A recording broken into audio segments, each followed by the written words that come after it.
Hello and welcome to Matt Loves Eurovision. This is my Eurovision 2025 Grand Final Retrospective Part 1. Now, please do subscribe, ring that notification bell, and of course like, share and comment below. Now, first of all, for those of you who are already subscribers, who are regularly tuned into my channel, do apologise, it's been a bit of a while. Once again, I did this last year as well. I had all the good intentions of doing a grand final review pretty soon after the grand final took place, and then that didn't happen. I was planning to do it this year.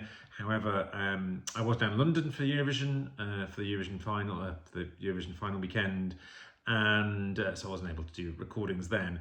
And unfortunately, I picked up a bit of a tummy bug, or just some bit of bug that weekend. Sort of after Eurovision, I was able to have a fully enjoyable Eurovision final day and night, but wasn't feeling very well during the week. And then summer kicked in, and I've been really busy, either away at the weekend or got things on, or lots of things happening sort of in life and work, etc. So it's just taken a bit of a while to get to this point. And because we are imminently starting the new Eurovision season, which obviously starts on the 1st of September, and we've already got bits of news drifting in about next year's Eurovision, I thought I'd better get a bit of a retrospective done. Now, what I'm going to do, I'm splitting this retrospective into two parts. So I'm planning to do, let's see if I stick to it, is just do a little bit of a 30-second to a minute kind of précis of each of the songs in the grand final, kind of how they did, anything I've got thoughts. Trying to keep it to a limit though, because there are obviously 26 songs to go through, and then just a few sort of random thoughts as well. So I'm going to try and be fairly succinct as much as I can be. So if we kick off, and I did rewatch it just when I was busy rearranging and cleaning my kitchen the other day. I put it on so I could go through all of the performances. So I'm going to go through them in the order of the performances rather than kind of the end result. So kicking off with the opener for the final, which of course was Norway and Kyle Alessandro Leiter. Very solid opener, I thought. Not surprising they chose this. I think although he was the youngest in the contest, very decent, solid Scandi pop song, I thought. And although it didn't in the semi-final, it only just not scraped through, but it came in through an 8th. He did do quite well with the televote. Came 12th in the televote, and I think we'd seen in the scoreboard it was going to be popular. Didn't do so well in the jury, just having a look down it. Yes, it was 23rd in the jury, which again, I'm not that surprised. There wasn't that much innovative about it. His vocals were a bit wobbly at times. But yeah, a nice sort of looking opener, and overall finishing 18th. I think Norway perhaps feels they might be a bit disappointed not to finish, but I think it was pretty solid, roughly mid-table result. In the second running order, Luxembourg, Laura Thorne, La Poupée Monte le Son. Obviously the homage, but an update of the 1965 France Gall song. Now in my party that we were in, they really liked this one. Really liked the staging, really liked the song. I think obviously it was a certain demographic that kind of has a proper appreciation of Eurovision history, also just that type of genre. So it didn't do quite as well. It came 22nd overall, and really didn't get paid much love by the juries, and not that much by the televote. 19th in the televote, 22nd in the juries. So a bit surprising, because I thought it was a really good performance. I thought the staging was really good, but hopefully it won't put Luxembourg off. I'm pretty sure they're back next year, although I'll need to double check on that. So, but yeah. Estonia were up next, and this was interesting. This was Tommy Cash, Espresso Macchiato. I think there is a song that catches the non-Eurovision fans sometimes latch onto, and sometimes it's the same as the Eurovision fans, sometimes it's not. And this year it was going to be, is it going to be Estonia or Sweden that gets that kind of televote love?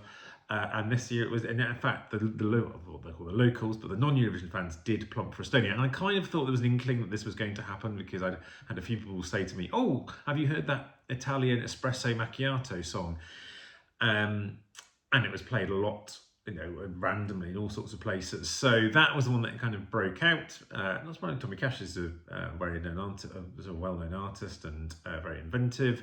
And I have to say, I think his grand final performance was probably the most competent that I'd seen him do. And he ultimately finished third by just 1 point, my view. And in my view, he was the runner-up this year overall. And again, would have probably I would technically call him the winner of the televote as well. Again, we'll come on to why I think that.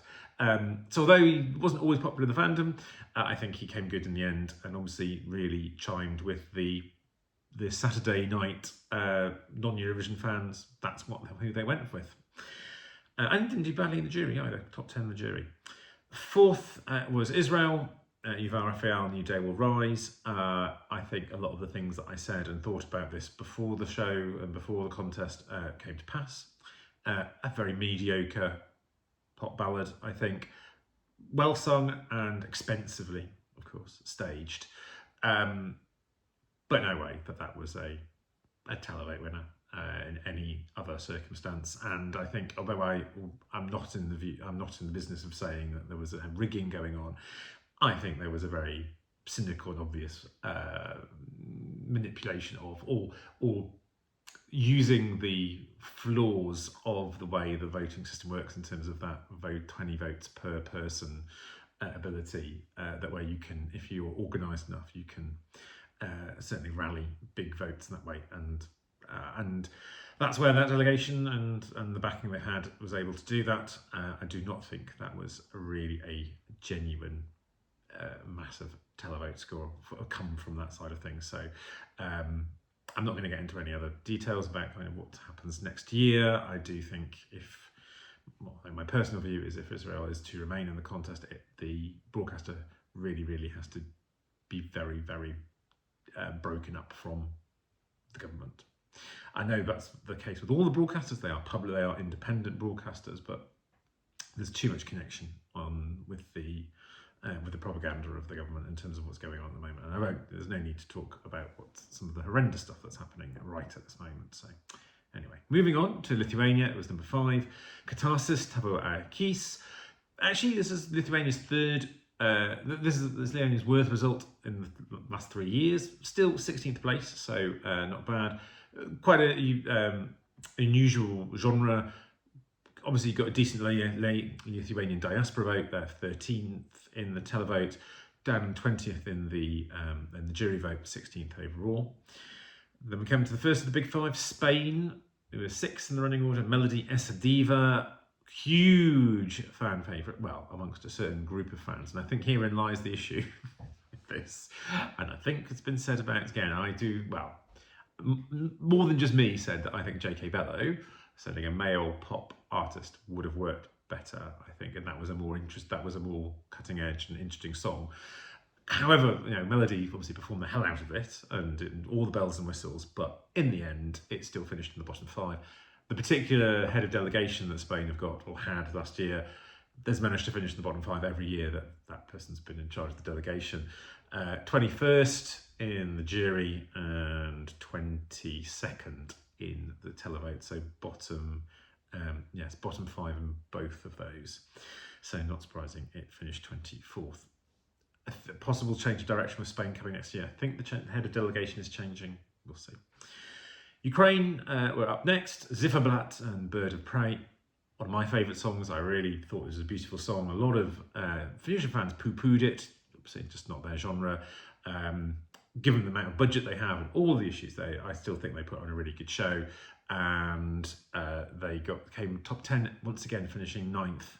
14th of the jury, so mid-table of the jury, and they finished 6th with the televote. And overall 9th. Another good job from Ukraine. They really continue to be a powerhouse of Eurovision. Now in my own country, United Kingdom up next. Remember Monday. What the hell just happened? Which is a great motif just for, well, lots of things at the moment. I think this kind of went slightly as predicted. They did a really good. We know their vocals are very good. Stripped back staging, actually, which is quite unusual for the UK. Obviously, big prop because we have to. And they worked really well together. I think we knew that the jury is where the points was going to come from, and that's indeed where they did. In fact, they finished 10th in the jury, which was obviously better than Ollie Alexander had done. They got 88 points, which is more than Ollie Alexander, but they finished 19th overall, one place below Ollie, even though, like Ollie, they also got no points in the televote. Now, I know it's a cliche to go, oh, the UK doesn't, no one likes us. It's like, no, that's just not the way. I knew this was going to struggle in the televote. There were a lot of televote friendly songs, and it was just, what is there about this that people are going to vote for? Not dislike it, but just, what's going to go for it? So I think we've kind of worked out, again, this could be a whole video in itself. I think the girls are great ambassadors. They are great singers.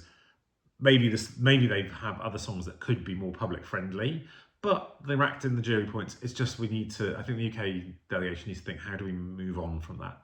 We've got really good artists, really nice artists, competent singer. We wanted a competent singer, but we just need to bring something else there. Anyway, on to 9th, which is the Raise a Glass, Terry Wogan and Have a Drink song, so I will do that. And we have Austria, the winners, JJ, Wasted Love. I think it was funny, this went from being kind of one of the favourites to win, and then obviously Sweden came along, and then it was still hovering in second place, but it did, I do think he nailed the performance. It really stood out with that black and white side of things. So, and in the end, it won very comfortably, like over 100 points ahead. Big jury winner, but not a runaway jury winner, because actually Switzerland were not that far behind, about 40 points behind. So it wasn't a kind of a massive jury winner. And it came 4th overall in the televote, just ahead of Albania in 5th. So it's a competent score. Interesting enough, it only came 5th in the televote in the semi-final, but that's just the way these things work out. So yeah, very pleased for JJ, and I think a worthy winner. 10th and it was great to see them in the final, Iceland, Vibe and Roa. I thought they gave a really fun, I'm really glad they were there, and they were such fun. Yes, they finished 25th overall, so not last. They didn't finish last. They got no points from the jury. So, and I kind of can guess, I can see why. They to be fair, they're not it wasn't the most vocally impressive performances, but that's not the point of the song. And they came 17th in the televote with 33 points, which is not too bad. 25th overall. I think they're just really pleased to have got to the final, because I'm not sure they were really expecting to, and they had a lot of fun there, so that is good. Latvia were 11th.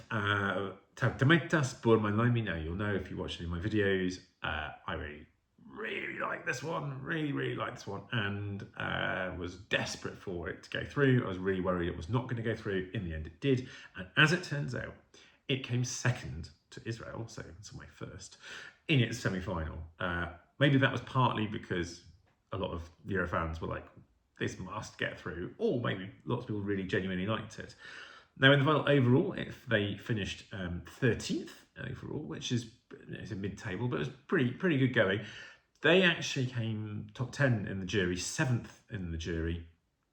Obviously, in the televote, not quite so high. They came 16th in the televote, but that's, again, not too bad at all, really. And really good result from. And interesting enough, they got 12 points from the UK jury, and the UK jury, for all this people criticise the UK jury systems, the UK jury gave Latvia 12 points this year. They gave Portugal 12 points last year. That was, again, one of my favourites. Again, not sung in English, very distinctive, very culturally distinctive song, not just another regular pop song.